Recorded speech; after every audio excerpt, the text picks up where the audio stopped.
Assalamualaikum warahmatullahi wabarakatuh.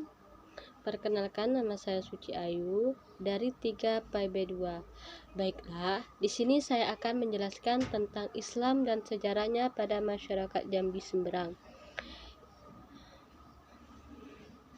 Adanya Islam di Jambi karena kedatangan kapal dari Kesultanan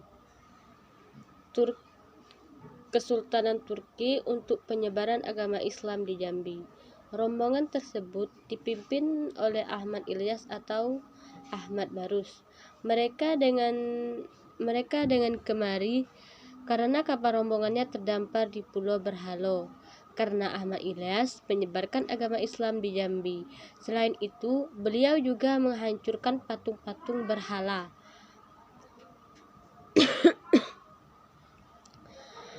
Secara geografis, Provinsi Jambi terletak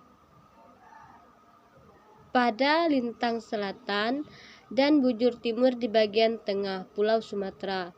Sebelah utara berbatasan dengan Provinsi Riau, sebelah timur dengan Laut Cina, selatan Provinsi Kepulauan Riau, sebelah selatan berbatasan dengan Provinsi Sumatera Selatan, dan sebelah barat berbatasan dengan Provinsi Sumatera Barat. Provinsi Jambi memiliki luas wilayah 16 km dengan jumlah penduduk 3.406.178 jiwa. Memiliki banyak suku yang mendiaminya. Di antaranya adalah suku Kerinci, suku Kubu, suku Batin, suku Melayu, dan beberapa suku minoritas lainnya.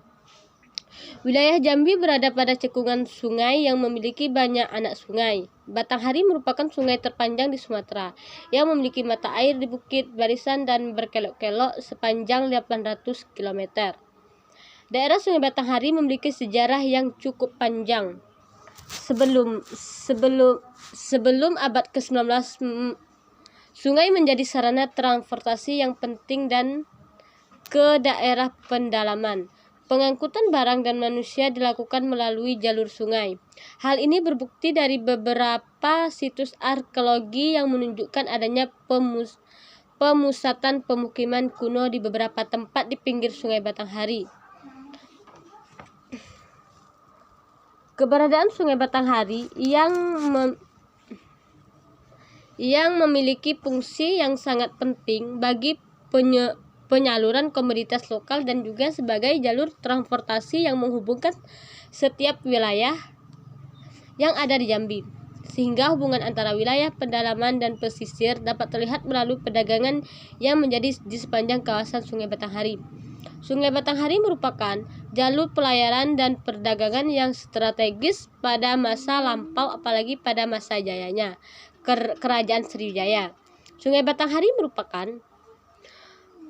merupakan transportasi yang sangat diandalkan untuk melakukan pelayaran serta perdagangan baik secara nasional maupun secara internasional.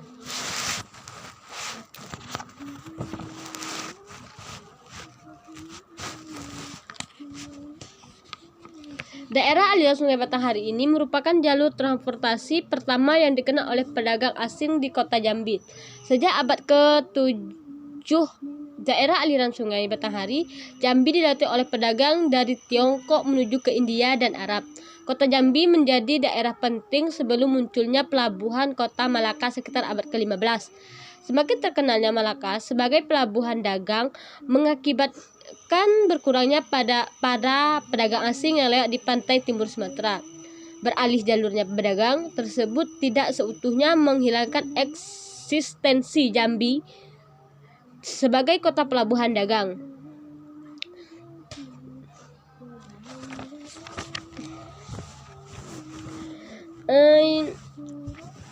Di sini saya akan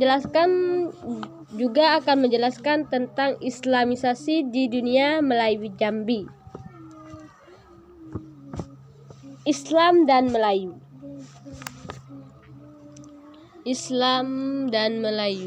Pencapaian kehidupan Melayu di Nusantara tidak hanya lekat pada Islam saja, melainkan sebuah pencapaian yang sangat kompleks melalui pedagang yang berbentuk dan menyebarkan budaya hingga menjadi bangsa penakluk daerah-daerah lain. Pencapaian ini tentu saja tidak hanya kita maknai sebagai sebuah peristiwa sejarah dan yang hanya untuk dikenang dalam memori kolektif kita di dalam seminar ataupun di dalam akademisi, melainkan kita posisikan sebagai sejarah bangsa yang dapat menginspirasi masyarakat sekarang untuk membangun masa depan bangsa sebagai mana ungkapan Hang Tuah yang terkenal. Tuah sangki hamba negeri, esa hilang dua tebilang, patah tumbung hilang berganti, takkan Melayu hilang di bumi. Penafsiran sebuah peristiwa sejarah merupakan sebuah keharusan, sehingga intisari dan peristiwa sejarah dapat kita resapi dan maknai dalam kehidupan, dapat membangun peradaban yang lebih tinggi dan agung untuk kesejahteraan umat manusia. Dalam sudut pandang agama, sikap mengambil pelajaran terhadap peristiwa sejarah menjadi salah satu bagian penting dalam kehidupan.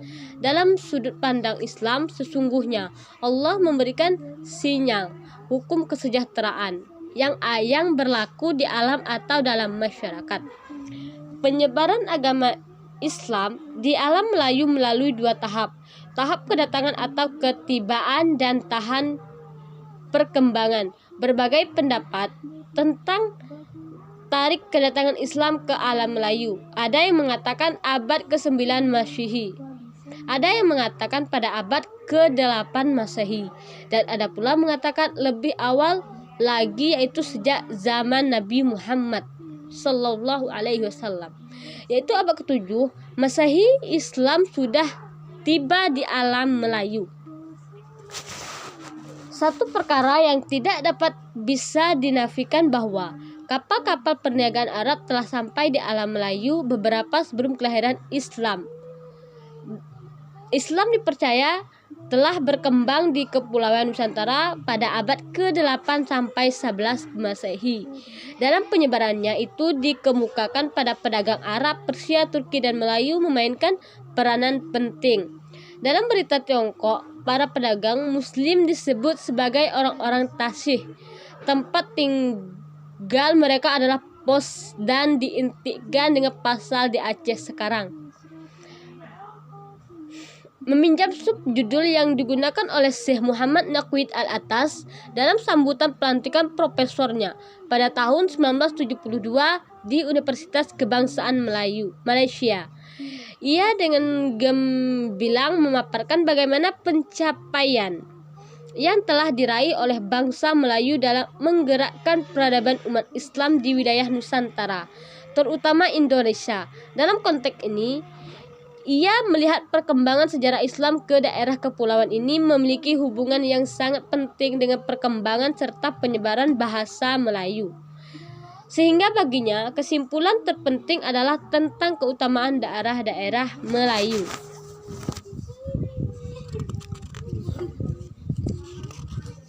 Masuklah sokosan video ikan. Pada dataran rendah wilayah ini secara teoritis penamaan Jambi ada dugaan kuat untuk menamakan sebuah ibu kota.